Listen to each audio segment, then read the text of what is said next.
65% for Dr. Mahmoud Bawumia.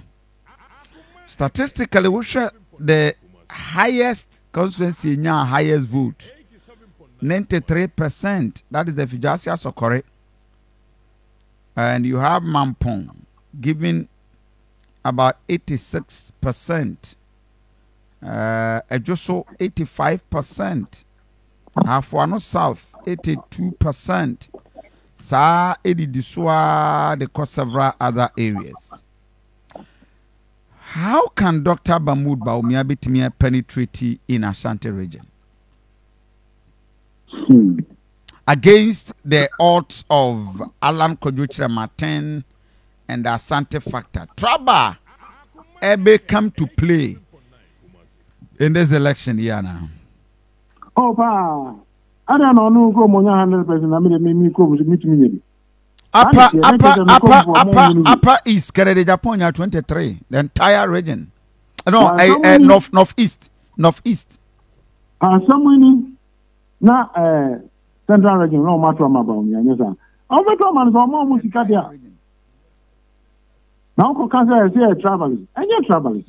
Then young one myself, my team, 35 million people. Now, you know about the party, me and not less. Is it normal? Is it by chance? No. And you're fraud because party party for men that didn't buy. Party for no, and I didn't buy. And yet, amount one told about my or mobile. And this is for the same thing. Almost the registration fee, no cost of Kakata will be a teacher. It's Mahama Kwaletia, and I do for so buy. Now, almost can also resign here. Sure. And so yes, I not just I on the post, and the elbow being gone, Yakopaku, who could you to buy?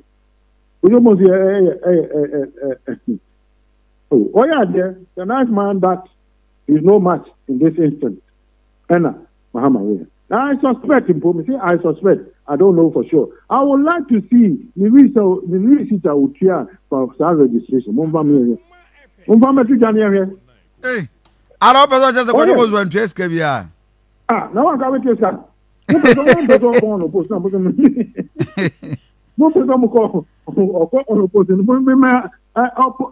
challenging one. Let me challenge Jamam. When you are saying, on what you know, no one there, want to me and winning. Cry. On him. Georgia says, an allegation. And the acquire a party no 5 ye or move up there. And the acquire a party NPP 5 ye to Brownian. And it's the same thing. It's fraudulent. And your party no unipa no. I'm on phone to about unipa. But party no the shenanigans and on my engineering and on doing my bitching down. And on my cousin said, tomorrow we are not tomorrow. Why? Is it like we said? This country of more than 35 million people, no? And we don't feel all about it. What is the likelihood? No, we are not fools. What does it? They should come again. We are not fools. Now I said their book can say, and a wisdom near party, wisdom NPP, wisdom. When you are there, you are taking cut your team for example, but I said, a young woman, say NPP for. Lawyers Motimatraho, Namwa Drafto, MOU said, who free party, and I am binding, and you're binding. Freedom of association. No more lawyers in Yanuka Montiate. So to say. Name. So, Bibio, I'm a man for both. One can want some Namuni Brio. Yeah, memorandum here. That's what he said. Now, all these time, I'm not for you complain.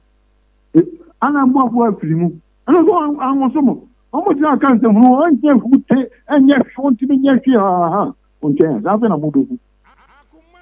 Oh, 10 years in past, no party band, no, they may catch them in all honesty.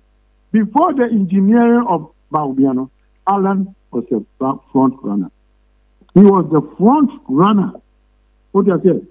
If you are saying, 87.9, he was the front runner.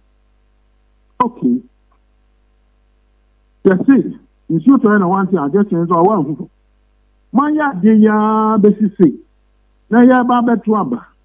Okay, 1 week to the day. Na mapeni di mna ready sir. The president dankasa ba kraba. Anke ye. mouth for NPP for the same, you know, Cassa, Monfantin. Only what you need to know because all the leader, Monfantin. Parting some no, Uncle ye, papa. I was here to me, Cabum Kensi. To Monfantin, Yan Cabum. What was your mumma? Tuesday, a bishop said, anything.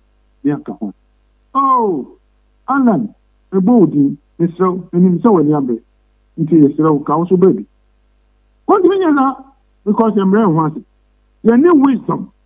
Some Mugua, and the office said they can, yeah, on Van Cocord, okay, near my cat of them, that. No, because you and wisdom, what's some wisdom? Well, be my heart about. No, they possible. Because you have taken it into a personal business. It is not your personal business, so it's a job and a responsibility to foster unity for cooperation. And Akoma FM 87.9. You can't move. You can't vote as them. You, yeah, back here, BBC.